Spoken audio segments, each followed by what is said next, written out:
Yo, what's cracking, guys? Faison here, and today I'm bringing you guys my buddy Dom, who once again topped a regional. Dom, what did you play? How'd you do? I played SWORDSOUL TENYI and I went 6-1. Okay, nice, and that was a third place overall finish. TENYI is a pretty well-known deck by now, but how do you feel now that Despot is like totally dominating the TCG meta? I feel like I have a good matchup against them, going first or going second. It is tough. You have to play well, especially when you're playing against somebody that knows Despia branded well. Mm-hmm. But I think the deck engine that we have just naturally plays through what they have. So, That makes sense. All right, let's go ahead and get right into it. all right. So, starting with the monsters, we have three Moye, Yep, yep. three Longyon, two Taya.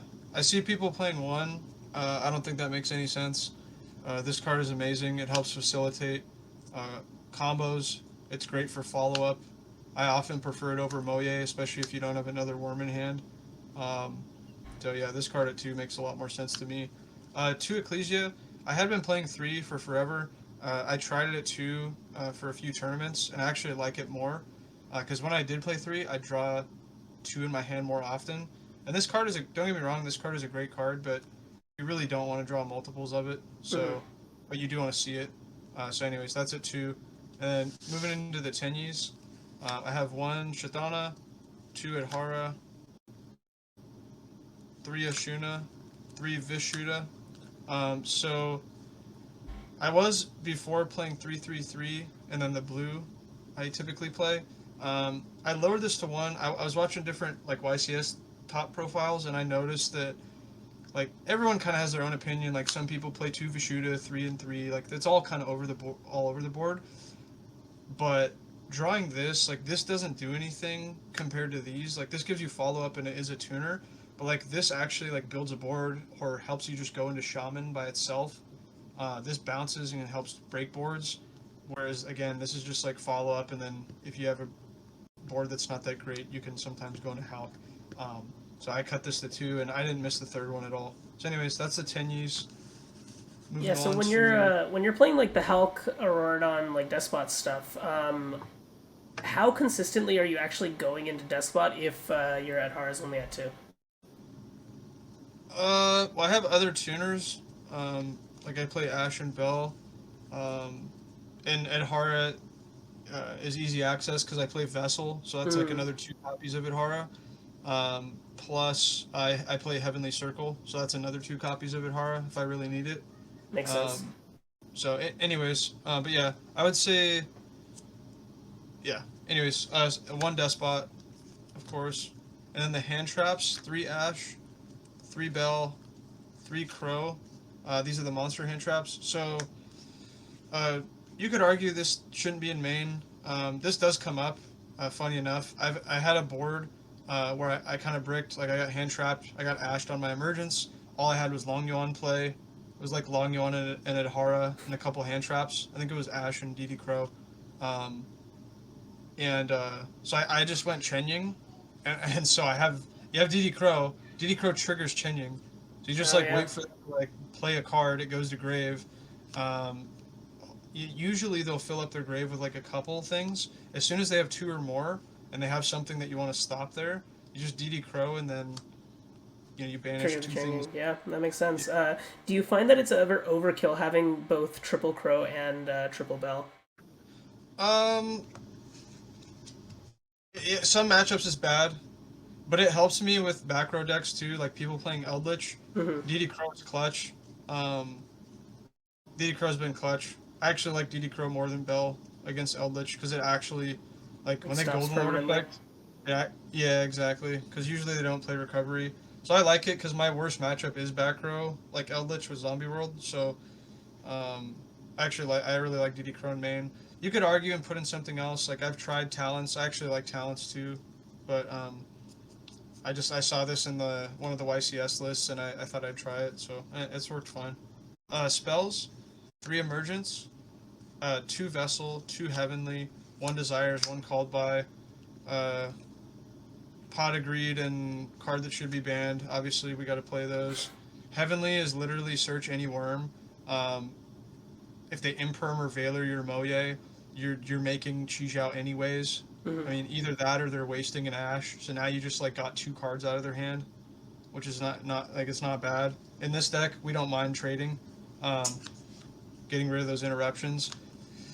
And then again, this searches any worm. So like another thing is if you have Blackout set with Heavenly, you can actually like Blackout and then chain Heavenly. So now you like turned like, oh man, I have to get rid of my Chi, but now it's not as big of a deal because you just added follow up. So you add the Tai or the Moye. Um, and then Vessel obviously is a great card. I was playing 3 before. It just is kind of bricky. I draw 2 a lot of the times, and it's a hard once per turn card. And then Emergence, it's a hard once per turn card, but we got to play 3. It's basically another copy of any of the SWORDSOUL cards, and if you have a Synchro Monster, sometimes it comes up. If you make Chi Jiao and you add Long Yuan, when you're trying to OTK, you can kind of like push further by Emergence, add Ashuna, and then Long Yuan pitch Ashuna, effective Ashuna special, either Vishuda or Edhara, and then you go into Chenying, and then you link, and then you banish, and then bounce, and then Chenying effect. So this card is really great. You got to play 3, and then traps, 3 imperm, blackout. Blackout's amazing. Pops, Icarus attack. Also, it did come up a couple times in the tournament where I banished this off Chi Jiao, and it actually facilitated OTK. So this is a really solid card.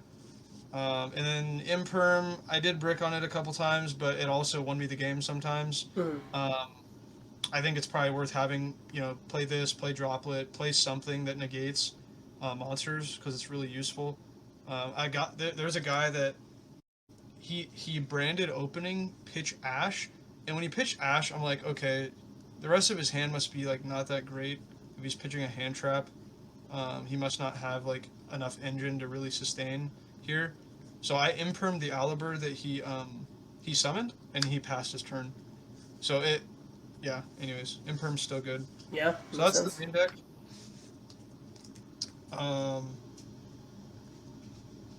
Extra deck. 2 Monk, 1 Shaman, 1 Hulk, 1 Auroradon. Pretty standard lineup so far. Yep. I feel like the extra deck is pretty standard. I was gonna try some other things, but that's for another time. Chao Fang, Yazi, 2 Baxia, Draco Berserker, 2 Chi Jiao. So level 9, level 7, level 8s. Do you mind moving the Draco Berserker up? It's like glary. Yeah. Perfect. Baxia should probably be banned, but not really. I don't want them to ban it. No, but fuck Baxia. It's a broken card. It's literally shuffle 2 back and continue to play and combo. Like bring back Moye, bring back whatever from the grave, pop a useless back row, or even pop itself if you have to. Yazi's amazing. Chao Feng locks. It auto wins against light heavy decks. Or if it's a mixed deck, it at least makes it a little harder to play. And then the level 10s, Baron, Shenying, and the new Long Yuan, Sinister Long Yuan. This card is, in my opinion, the best level 10. I play in the nib every time. I'm a riskier player typically, especially game 1. I'm going this, and I'm going Chi Jiao if possible, because the amount of plus that you get, you're gonna, if you go off Moye with Chi Jiao into Chi Jiao, you're drawing twice and adding, and very few decks are gonna play through like 4 interruptions, and when you have 4 cards in your hand and you draw a 5th for your turn, it's like you're playing turn 1 all over again, and you still have some of your guys on board. It's crazy. Yeah. And then obviously Chenying is amazing. Baron's probably the worst one out of the 3, but you have to play it because it's the next best thing, and it does help going second sometimes, especially when they make things like Zombie World and like other like Tikaboo. Like if you Long Yuan effect, they chain Tikaboo. You have Ecclesia in hand, you normal Ecclesia, and then you go into this. Now you can pop the Tikaboo, TC-Boo. So that's extra deck, and then side deck. uh, 3 anti-spell, 3 rivalry, 3 evenly, reboot, 1 anti-magic arrows, 1 prohibition, 3 sales ban. Yeah, so Uh, explain these ratios. What's up with the 1 and 1 in the bottom corner? okay, yeah, so magic arrows and prohibition. Yeah. So I want to play 3 anti-magic arrows, but they weren't in. So I just played what I felt would help counter my weaknesses. Um, and so, like a card like Prohibition is not good in the main deck, but in the side, it's not bad because now you know what they're playing, and you can. Obviously, it's a shot in the dark because they may not even draw the card you call. But like for example, against Despot, if you call Fallen of Albaz, that hits like a ton of their engine. Yeah. Um, or if you look at your hand and like you're like, man, the only card I lose to is Imperm, or the only card I lose to is Nib. Like whatever it is, you can activate this card and it helps clear that. Um, it helps protect you from that. Sales Ban is great because when I play this card with like all these going first cards like Anti Spell Rivalry, I literally can side out almost all my hand traps. Like I'll still leave some in, but like I can side out a lot of them. And now like the downside of sales ban doesn't hurt me. So like now I can call Imperm and I don't care because I don't play Imperm in the deck anymore. Like I took it out and put it in the side. Um, but like yeah, if you draw like Prohibition sales ban, you probably just like kind of sucks like taking up 2 cards in your hand. But at the same time, like because we literally open like almost any 2 worm cards or any 2 sword soul type cards and we have like full combo. Drawing like these 2 um, together is insane. Um, Sales Ben plays going second as well, which is really nice. I'm probably going to take out Evenly because it plays into Lancia. Every time I drew Evenly, I got Lancia'd. The one loss I had in the regional was I drew double Evenly, and I was like, oh man, I win. And then I said, go to battle, end of battle, Evenly. He's like, Lancia, and I'm like, damn, I lose. So, anyways, moral of the story, probably throwing different back row in that doesn't lose to Lancia.